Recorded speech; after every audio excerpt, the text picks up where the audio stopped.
ہمارے نبی پاک صلی اللہ علیہ وسلم کو اللہ نے سارے عالم کے لیے بھیجا، سارے انسانوں کے لیے بھیجا، سارے جنات کے لیے بھیجا، جانوروں چرند پرند کے لیے بھیجا۔ آپ کی چھوٹی سی عمر تھی، پتھر کے پاس سے گزرتے تھے، آواز آتی السلام علیکہ یا رسول اللہ۔ آپ درخت کے پاس سے گزرتے تھے، آواز آتی السلام علیکہ یا رسول اللہ۔ عرب کے تاجروں کا قافلہ شام جا رہا تھا تو وہ زرقا میں اترا۔ زرقا بہت بڑا شہر ہے، وہاں ایک راہب رہتا تھا بحیرہ۔ اس کی نظر پڑی آپ پر، حضرت ابو طالب ان کو ساتھ لے کر گئے تھے، تو کہنے لگا تمہارے قافلے کا سردار کون ہے؟ انہوں نے کہا یہ ابو طالب۔ کہا تمہاری کل دعوت ہے۔ کہا تم نے پہلے تو آج تک نہیں کی، ہم یہاں سے گزرتے ہیں، کا ایک کام ہے۔ اگلے دن اس نے درخت کے نیچے سب بیٹھ گئے، کھانے کا انتظام۔ اس نے ایسے طائرانہ نظر ڈالی تو آپ نظر نہیں آئے۔ کہنے لگا سارے موجود ہیں؟ کہا نہیں، ایک بچہ ہے وہ اونٹ چرانے گیا ہوا ہے۔ تو کہنے لگا اسی کی خاطر تو تنو کھوا رہے نے، تو تنو کہیں پوچھنا ہے، بلاؤ اسے۔ اب آپ کو بلایا گیا۔ جیسے اب یہ ہال بھر جائے تو برآمدے میں سامعین بیٹھ جائیں گے، تو آپ تشریف لائے تو چھاؤں ساری لوگوں نے بیٹھ کے کور کر دی تھی، تو دھوپ تھی، تو آپ نے پہلے یوں ایسے کر کے دیکھا تو چھاؤں بیٹھنے کی جگہ نہیں تھی، آپ دھوپ میں بیٹھ گئے۔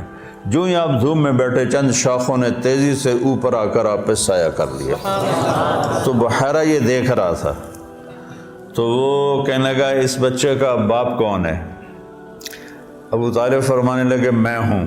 کا جھوٹ بولتے ہو، اس کا باپ مر چکا ہے۔ کہنے لگے ہاں وہ میرا بھائی تھا، لیکن یہ مجھے اپنے بچوں سے زیادہ محبوب ہے۔ تو اس نے سے آپ کی آنکھوں کو دیکھا، اس میں سرخ ڈورے تھے۔ کہ یہ سرخ لکیریں اس کے آنکھوں میں مستقل ہیں یا سفر کی وجہ سے؟ کہا نہیں، مستقل ہیں۔ پھر اس نے آپ کی کمر کو کرتا اٹھا کے دیکھا تو مہر نبوت۔ کہا یہ اس دنیا کا آخری نبی ہے، اس کو یہیں سے لے کر واپس چلے جاؤ، ورنہ یہود دیکھیں گے تو قتل کر دیں گے۔ تو اس چھوٹی عمر میں آپ پیدا ہوئے تو حضرت عبد الرحمن بن عوف کی والدہ تھیں، شفا ان کا نام تھا۔ انہوں نے آپ کو لیا گود میں۔ آپ پیدا ہوئے تو بچہ پیدا ہوتا ہے تو اس کی ناف اور آنت، ماں کی آنت سے ناف جڑی ہوتی ہے، ختنہ نہیں ہوتا، اور اس کے پیدا ہونے سے پہلے گندا پانی نکلتا ہے، پھر گندگی نکلتی ہے، اس میں بچہ پیدا ہوتا ہے۔ جب آپ تشریف لا رہے تھے تو آپ کے ساتھ ایک قطرہ ماں کے پیٹ کی گندگی کا نہیں نکلا۔ جب آپ جو باہر آ رہے تھے کمرے میں خوشبو پھیل رہی تھی، وہ بچے کے پیدا ہونے کے ساتھ وہ گندگی ہوتی ہے، بدبو ہوتی ہے، خوشبو پھیل رہی تھی۔ جب اس کی نظر پڑی آپ کی ناف پر تو وہ کٹی ہوئی تھی، آنت سے جدا تھی، باہر کینچی سے نہیں کاٹنی پڑی۔ اس کی نظر پڑی آگے تو آپ کا ختنہ ہوا تھا، ماں کے پیٹ سے ختنہ کروا کے نہیں آئے۔ اور جو ہی آپ نے انہوں نے ان کو اٹھایا اور حضرت آمنہ کے پہلو میں لٹایا۔ اس بچے کی عمر 15 منٹ ہے، 20 منٹ ہے، تو آپ نے ایسے کروٹ بدلی اور سجدے میں سر رکھا اور ہاتھ اور گھٹنے ٹیک دیے۔ اوندھے منہ نہیں ہوئے کہ اوندھے منہ نہیں، پورا سجدہ کیا۔ تو ماں بھی تھر تھر کانپنے لگی اور دائی بھی اے کی بنی۔ تو آپ نے لمبا سجدہ کر کے ایسے دونوں ہاتھوں پر اپنی چھاتی کو اٹھایا، آسمان کو دیکھا، سیدھے ہاتھ کو اوپر کیا اور شہادت کی انگلی کو ایسے کیا تو پوری چہار طرف نور ہی نور پھیل گیا۔ آپ گرے اور پھر بچہ یہ پیغام لے کر آئے کہ میں کچھ زندگی لے کر آیا ہوں جس میں نماز بہت بڑی چیز ہے، سجدہ بہت بڑی چیز ہے۔ بڑے درد کی بات ہے کہ امت کا 80-90% نماز چھوڑ چکا ہے، اور کچھ ایسے نادان ہیں جو کہتے جی نماز دل دی ہوندی ہے، اگر روٹی بھی دل دی کھا لیا کرو، نماز تو جی دل دی ہوندی ہے۔ کہ ہماری طرف ہیں بہت جاہل ایسے لوگ۔ تو آپ نے لمبا سجدہ کر کے نماز کا پیغام دیا، اور جب آپ دنیا سے جا رہے تھے وہ بھی 12 ربیع الاول تھا، پیر کا دن تھا، اور زوال سے پہلے کا وقت تھا، اور آپ کے آخری الفاظ تھے حضرت عائشہ کے سینے پہ سر رکھے ہوئے، الصلاۃ الصلاۃ الصلاۃ، میری امت نماز نہ چھوڑنا، نماز نہ چھوڑنا، نماز نہ چھوڑ۔ جعلت قرۃ عینی فی الصلاۃ، میری آنکھوں کی ٹھنڈک نماز ہے۔ قرۃ عینی جو محاورہ ہے یہ عرب کا ہے، اردو کا نہیں ہے، عرب سے لیا گیا ہے۔ عرب جب سفر کرتے تھے صحرا میں تو آندھی ریت اڑتی تھی تو وہ آنکھوں میں پڑتی تھی، تو آنکھوں میں مرچیں لگ جاتی تھیں۔ اونٹ کی تو ڈبل ہوتی ہیں پلکیں، تو وہ ایسے پلکوں میں پلکیں گھسا لیتا ہے، ریت کا ذرہ اندر نہیں جاتا۔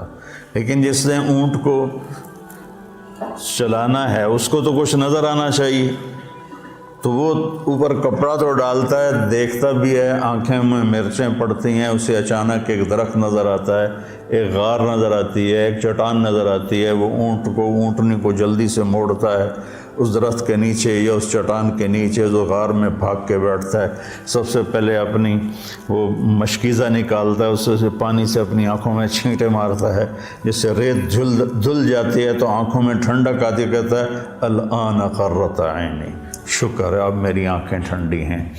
یہ ہم اردو میں اس کی طاقت نہیں سمجھ سکتے، چونکہ ہماری تو ریت آنکھوں میں کبھی پڑی کوئی نہیں۔ ادھر بچپن میں ہم کھیل رہے تھے تو مجھے نا چینی کی ضرورت پڑی، پتہ نہیں کھیلتے کھیلتے کوئی شربت بنا رہے تھے، تو وہ منڈیر کے اوپر سارے وہ کچن میں نا ڈبے رکھے ہوئے تھے، نمک، مرچ، چینی، مسالہ، تو میرا قد اتنا چھوٹا تھا کہ میرا ہاتھ اوپر نہیں پڑتا تھا، تو میں نے ایسے یہ پنجوں کے بل کھڑے ہو کر ایک ڈبے کو ہاتھ ڈالا تو وہ الٹا ہو کے جو میرے منہ پہ گرا وہ مرچیں تھیں، تو میری آنکھیں جو مرچوں سے بھری، ساری رات میری روتے روتے گزری، اور میری ماں میری آنکھوں میں پانی ڈال ڈال ڈال ڈال تھک گئی، اور میں ساری رات تڑپ تڑپ کے گزار دی، میری نیند وہ آنکھوں میں ہی کٹ گئی۔ اس کو کہتے ہیں آنکھیں ٹھنڈی۔ تو اللہ کے نبی نے کہا جعلت قرۃ عینی فی الصلاۃ ارحنا بہا یا بلال۔ تو ہم سب جو لوگ ہیں نا، جن کو ہمیں لوگ دیندار کہتے ہیں، علماء کہتے ہیں، یا ویسے تبلیغی کہتے ہیں، تصوف والے، خانقاہ والے کہتے ہیں، یہ رواج کی نماز پڑھتے ہیں، اور یہ بھی فریضہ ہے۔ اس کا مطلب یہ نہیں کہ اس کا ہمارے دل میں اس کی کمی آئے، یہی مطلوب ہے، لیکن آنکھوں کی ٹھنڈک بن جائے نماز، اس کے لیے مزید کوشش کرنی پڑتی ہے۔ تو تم میرے بچے بیٹھے ہو، میں تمہارے سامنے کوئی فخر کی بات نہیں کرتا، میں 20-25 سال سے نفل پڑھتے پڑھتے پڑھتے پڑھتے پڑھتے سر درد کا شکار ہوا، پھر بھی نہیں چھوڑے، جتنے میں پڑھتا ہوں میں میرے اللہ کے درمیان، مجھے اب نماز کی لذت اللہ نے دے دی، میرا نماز میں دل لگتا ہے، میں نہ پڑھوں مجھے بے چینی، نوافل سر درد کے ساتھ بھی میں لگا رہتا ہوں، مجھے اچھا لگتا ہے، میرا دل لگتا ہے۔ جعلت قرۃ عینی فی الصلاۃ، نماز لے کر آئے، نماز دے کر گئے، آتے ہی سجدہ کیا، جاتے ہوئے اعلان کیا نماز نہ چھوڑنا، نماز نہ چھوڑنا، اور نماز ہی چھوٹ گئی۔ نماز پانی ہے یار،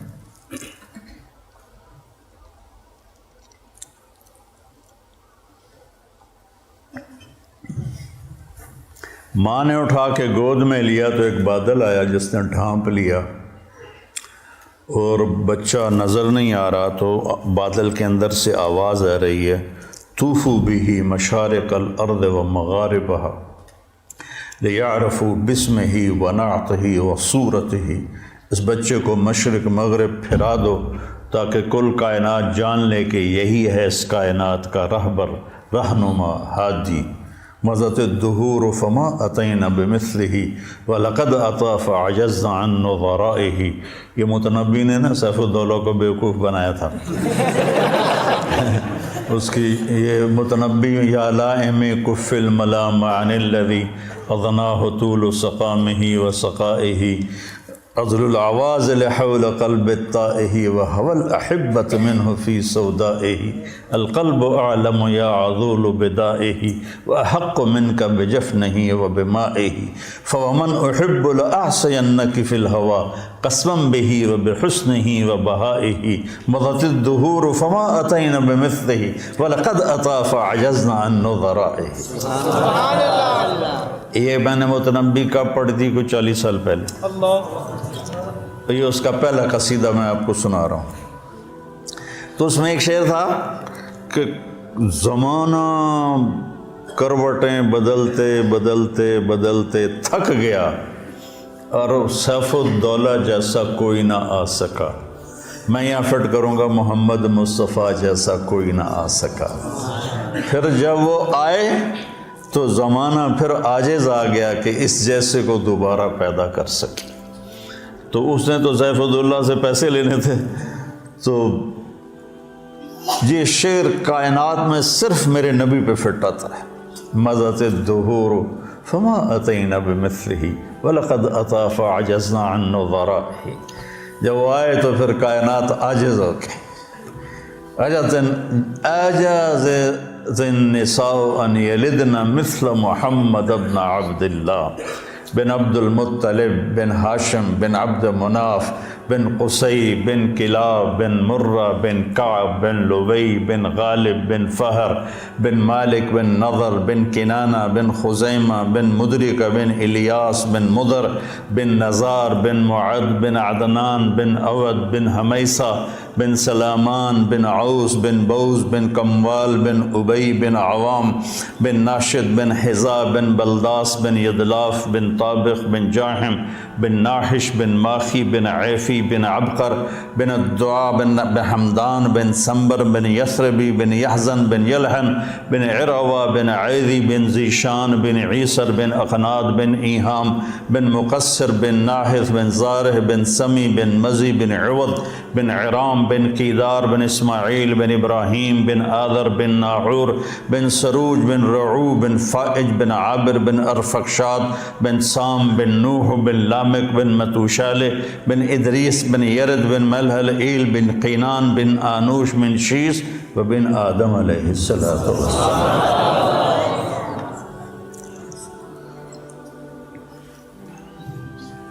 تم تو سارے بے ذوق ہو. میں نے تنزانیہ میں بیان کیا. تنزانیہ میں اجتماع تھا. کالے ان پڑھ بیچارے اور اکثر ایسے تمہاری طرح نوجوان، ان کے چہرے کالے، دانت سفید، جب ہنستے تھے نا تو لگتا تھا اندھیرے میں بلب جل رہے ہیں. تو میں نے بیان کے دوران سیرت بیان کرتے ہوئے کہا اب میں آپ کو اپنے نبی کا نسب سناؤں. ترجمان کے ذریعے کو سنو. جب میں نے بن آدم کہا تو چیخوں سے سارا حال گونج اٹھ اور اچھل اچھل کے گر رہے تھے اور بے ہوش ہو رہے تھے. مجھے اپنا بیان بند کرنا پڑا اور تشکیل کرنی پڑی. اس قدر میں نے ان میں جوش دیکھا اور جذبہ دیکھا. سوڈان میں بے ہوش ہو کے گر گئے، واقعی بے ہوش ہو کے گر گئے. مجھے پونے گھنٹے بعد بیان روکنا پڑا. ایسے ہی صومالیہ میں، ایسے ہی جبوتی میں اور ایسے ہی تنزانیہ میں عجب ایمان کی لہر دیکھی. ان میں چاڈ میں جہاں انسان تھوڑے ہیں کرلے زیادہ ہیں، وہ ایسے ایسے کر کے دیکھتے ہیں. اتنے بڑے بڑے ہوتے ہیں، اتنے بڑے بڑے. تو لیکن ایمان کا جذبہ ان کے اندر عجب. صومالیہ میں کوئی بے نمازی ہے ہی نہیں. صومالیہ کوئی بے نمازی نہیں، سب نماز. صبح بچے اسکول جا رہے ہوتے ہیں، ہاتھوں میں قرآن ہوتا ہے، قرآن پڑھتے جا رہے ہیں. ہمارے بچے موبائل سے کھیلتے جا رہے ہوتے ہیں، وہ قرآن پڑھتے جاتے ہیں، قرآن پڑھتے آتے ہیں. تو اللہ تعالیٰ نے آپ جیسا کوئی پیدا ہی نہیں کیا. تو ہمارے نبی پاک کیا پیغام لے کر آئے، یہ اصل بتانے کی چیز. آپ نے ہمیں ایک زندگی دی. سب سے پہلے ہمیں آپ نے اپنے اللہ کا تعارف کروایا کہ میرا بنانے والا کون. اگر یہ مجھے نہیں پتا تو مجھ سے بڑا جاہل تو دنیا میں کوئی نہیں. سارے مذاہب نے اللہ کے تصور کو خراب کر دیا تھا، شرک میں چلے گئے تھے. کسی نے بیٹا بنا دیا، کسی نے باپ بنا دیا، کسی نے پتھروں کے سامنے سر جھکا دیے، کسی نے جانوروں کے آگے